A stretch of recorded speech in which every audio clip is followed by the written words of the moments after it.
90% of dudes rapping, they ain't nice as me. 98% ain't live the same type of life as me. The judge gave me life and then they sent me where the life is be. That level 4 with depth and vice, the type of stuff they like to see. Two choices, fight or flee. I refuse to die a chump. I never been a mark, but damn, it's scary when that riot jump. I seen dudes cry, get punked, or some sexually brutalized. Knew a dude who lost his life and he was only doing 5 year-long racial fights when homie all you do is ride. Lonely days and nights up in a hole causing suicide. From the moment you arrive, you see the Mexican mafia. AB skinheads with big giant swastikas. Pro-black philosophers, the BGF, the Kumi, and Muslims who will murk you from the nation to the Sunni. That MS was loony, quick to ride up on they rival. Even Christians went to church, hide knives up in they Bible. Political and tribal, the Crips and Damus, the Long Beach, the Hubs and the Dubs and the Grooves, the IE, the Bakersfield, the Dago Pyrus, the hustlers quick to roll, the gangsters gon' move. Whatever click you choose, you better stick. Say what's cracking, YouTube? Y'all already know how this gonna go. Yard down. Yeah, I'm back with another story for y'all today, part 2. Before I get started, I'd like to say a big thanks and appreciation to everybody out there that's subscribed to my channel, man. I didn't expect all this, and it's cool, man. So a lot of dudes been also getting at me about, do I have a Cash App they would like to support my channel? So yeah, I'm gonna leave my Cash App in the description, as well as some of the links to my music, so y'all can check my music out. I'm gonna have that mixtape pretty soon. USB flash drives, I should probably have them about 2 days with my music on it. Or if you want to wait and get a CD, those should be in about a couple of weeks. So anyway, with all that being said, let's hop into this story.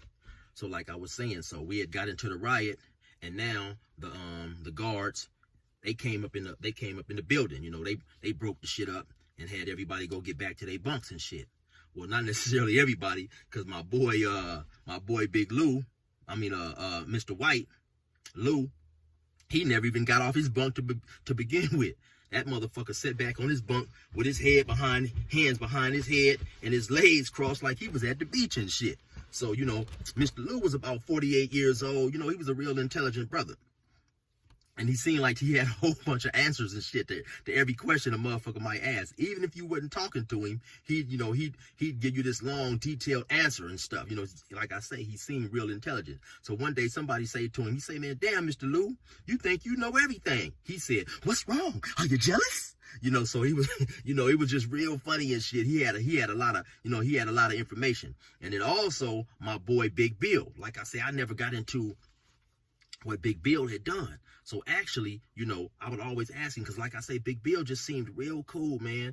And, you know, so one of them dudes, like, you wonder, like, damn, Big Bill, what the fuck is you in here for? You know, he'd always, "Oh, man, I don't want to talk about it. It's embarrassing." And I was like, "Come on, man, Bill, what's going on? Tell me." "Oh, no, you're going to laugh at me. You're going to tease me." So the longer we in there, you know, the cooler we getting and shit. So I find, you know, I'm steady on him, because every now and then I see he just didn't seem like the type of dude that should be in jail. Like I say, he was about 18 years old, you know, big old giant dude. So I say, you know, like I say, another day I hit him up again. I say, "Big Bill, man, come on, man, what happened?" "Man, are you not gonna tease me and talk about me?" I said, "No, man, come on." So he said, I said, "What happened, Big Bill?" He said, "All right, man." He said, "This day, Halloween fell on a weekend. Me and Ghetto Boys are trick-or-treating." I said, "Man, come on, man, stop bullshitting." He said, "No, man, I'm serious." And so he went on to explain, Bill's big ass, man, that got caught up, this big fat motherfucker was running around snatching kids' bags on Halloween and shit. This big fat motherfucker, I guess he wanted all the candy and shit. So he was running around snatching bags on Halloween, man. And somebody ended up telling on his big fat ass, and they took him to jail, and he had to do a year in the county. So that one was up with Big Bill. But like I say, Big Bill got cracking, you know, in the little riot. S got cracking. Of course, Stutterbox and a few others. So they came in there, had everybody go back to their bunk. And about now 2 or 3 days later, come to find out, the PAISAS had dropped a lot of kites. So they came and moved me and Stutterbox. They came and moved us to another part of the jail. Actually, now this time they threw us, it was cell living. So, you know, back then, to a motherfucker, I'm young, man, I don't want to be locked up in no cell. I preferred the dorm, but they put our ass in a cell. So anyway, me and Stutterbox, we like 2 or 3 cells down from each other. So one day we up in there, and shit. They lock us up for mail or whatever, for count time. So the police, he walked past my door. He say, Willis. He look in, right? He passing out mail, or he doing count. One of the two, I can't remember which. But he happened to look in the cell and see me. He said, Willis. Then he kept on going about. He went 2 or 3 cells down and saw Stutterbox. His last name was Miller. He said, oh, Miller. Then he went on down, passed the mail out and was on his way back. So when he came back by, I said, hey, man, hey. I said, why you call my name like that? What's up? He said, oh, well, I just done a raid on a house today where you was trying to write and contact your witnesses. And I said, bullshit. I said, man, I ain't wrote no witnesses. I said, bullshit. He said, oh, no. He said, man, and he said, old boy's name. Like I say, I'm going to just refer to him as S. He said, what S was doing, S was writing his witnesses using your names, and we raided their house. So this how that worked, right? When you first come into Riverside County, they give you what's called a property box. A box with your property on it. Now, it's like a cardboard box, and on the outside of the cardboard box, your booking number is on there. So unbeknownst to me and Stutterbox, S had when we was away from our bunk area or whatever, he had jotted down our booking number and was sending letters out to his witness. See, he had got caught up on a robbery. He got caught up on a robbery. I guess he was over there fixing this lady's car. And once he fixed the brakes or whatever he was doing, he went out and robbed something, and they got they had got the license plates on the car. And some type of way it had connected back to him. Like I say, this shit all happened in 1994, so I can't remember every single detail of the story. And I'm just going off the top of my brain. So what happened was, though, he was using this lady as his alibi. She was his only alibi that's what happened. Okay. He was saying, no, he was there, and he was having her say she had let some smoker fix the car. It wasn't him. Some smoker fixed the car, and he had took off and done the robbery. And at some point before we had got into the riot, she was starting to get flaky. She was starting to try to back out. She was starting to get nervous and shit. So now how the guard cracked him is because now after the riot, he still was where he was. But now so the guard knew, so the guard said, yeah, he said, well, because once I seen you mailing out a letter from whatever pod that was, B pod or whatever, he said, I already knew that you was over here in D pod. He said, I had just worked in here the night before, so ain't no way you could have been mailing out a letter from the other building. So that made him pay more attention to the letter. So he opened up the letter, he read it in detail. So basically, what S was doing, he was telling his witness, say this, say that, say this, say that. So they photocopied the letter, I guess, got a hold of the district attorney or whatever, and then sent the letter on his way. So a couple of days after they expected the letter to arrive, they raided her house, basically.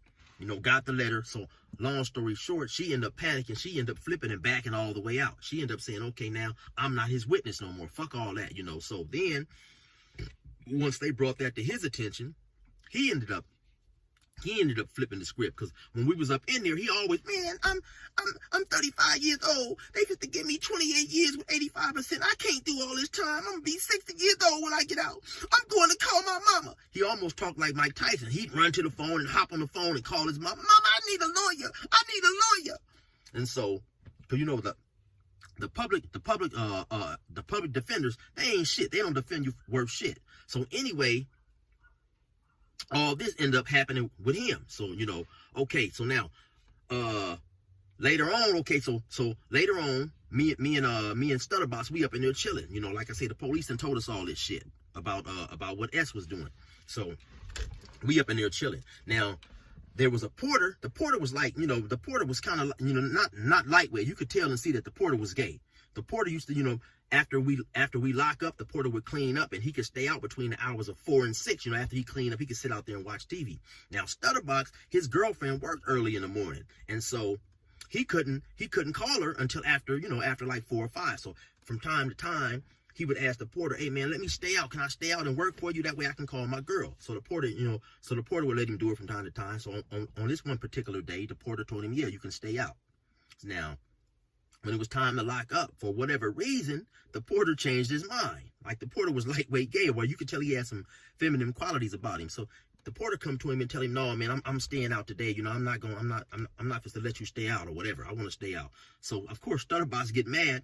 Stutterbox slapped the shit out of him like, damn, nigga, fuck you. Slapped the shit out of him and locked up. So, we got these, like, panic buttons kind of like in the county jail. So, the porter dude, he run immediately to the panic button. He run over there and go hit that motherfucker. Beep! The guard say, yeah, what's up? What's going on? He said, yeah, I've just been assaulted by this motherfucker in cell 16. So then he come over there. He come over to the door. He knock on the door real hard. Stutterbox said, what the fuck you want, punk? Get the fuck away from the door. He said, yeah, motherfucker, fuck you and your bitch. And so about 5 minutes, the police come up in there. They handcuff Stutterbox up, take him out, and then they take the porter off. So I never see none of them no more until later on in the game. I see Stutterbox. So later on, maybe about 5-6 months later, when it's time for me to go to trial, my attorney tell me, he said, hey man, you got a jailhouse informant. And on everything, I already knew who it was. I said, man, it ain't nobody but, and I said old boy's name. Now when I say this, the district attorney, he looking right at me. He's smiling and shit. And so come to find out, yeah, the boy S had wrote the district attorney and told him that I had confessed my crimes to him. And he wanted to testify against me in order to get his sentence reduced.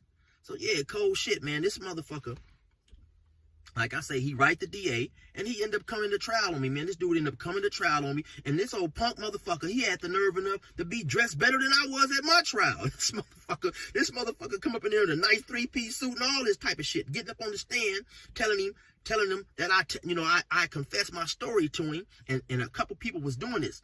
People would confess their crimes to him, and they reported to the DA in order to try to get some leniency. But, I didn't know no better. I'm young at the time. I'm 21, 22. This dude was a Crip. He had been to the pen 2-3 times before, so I'm thinking we all Crips, we all solid. You can talk in there and tell people, because I didn't know, I had never been caught up in no serious shit like this. So I'm telling him, certain little details about my crime and this and this and that. And old boy run it all back to the DA, man. Ended up coming to trial and testifying against me. And of course, they found my ass guilty. Now, can you believe this motherfucker too? Later on, okay, so now we all in the county jail. He had been in there for a while too. So everybody knew him too. You know what I'm saying? So when he caught the chain, dudes was on him, because when he started testifying against me and telling, I'm telling everybody that I run across or just everybody in the jail, like, hey, this motherfucker telling on me. So they knew, okay, oh, S is telling on you, what? He telling on you, oh man. So now once later on, he ended up catching the chain before me and going to Calipat. Now once he go to Calipat, they tried to stab him down there. He ran and rolled up though. He ran and rolled up and went to the hole. But do you know this dude had the nerve enough to write me, man? He wrote me back and told me, I'm sorry, man. I'm sorry for doing that. You ain't got to worry about me coming and testifying on you in your next trial because the DA didn't give me the deal I want. He said, man, can you please write these dudes down here and tell them to, I'm not telling on you no more, man, and leave me alone. So these motherfuckers got some nerves, man. So, for any of you youngsters out there, if you catch a serious case, any type of case, and you go to the pen, you go to get caught up in the county jail, no matter how cool you think the next motherfucker is, never, never, never share no details of your crimes, man. You got dudes that will flip on you, that will write the DA and come to court and try to get out. These motherfuckers, they ain't gonna keep it gangster and ride they beef. They gonna try to get out on your coattail. And so that's how it is, man. Everything ain't always what it looks like it is. A lot of these dudes running around talking about they this and they that, when they get locked up, they don't really be that, man. They don't really got that internal strength. It's easy to pull your pistol when you on the street and bust at a motherfucker or go do this and go do that, man. But when you locked up, you know what I'm saying? It takes a real motherfucker to stick to the codes and the principles that you believe in, So with that in mind, man, y'all stay safe. Resume normal program. Them crackers let me out the gate, now the pressure's on. We about to get this shit straight like a pressing comb. The wrong cat to get aggressive on. I bring the bitch up out of niggas while you think they got them dresses on. My reach long and that's the best type. To have some dirty white boys come and smoke you like a meth pipe. And leave your chest bright red like a fire truck. Kicking your mom's door at night, nigga, and tie her up. I'm wild as fuck and I'm respected by the new youth. I put this pistol in their ear like a Bluetooth. I blow their brains on they new coupe. and have red everywhere just like a function full of soup whoops. Tell your troops I deal with beef like a butcher. My 4-5 pump more guys than Ashton Kutcher. Line pusher, quick to bury your clown, nigga. I stayed in the park like the merry-go-round. Get it? That game greasy, bitch, that game need me. Oh, you niggas don't know my name. That game greasy, bitch, that game need me. I'm out here doing my thing. That game greasy, bitch, that game need me. I swerve in my own lane. That game greasy, bitch, that game need me.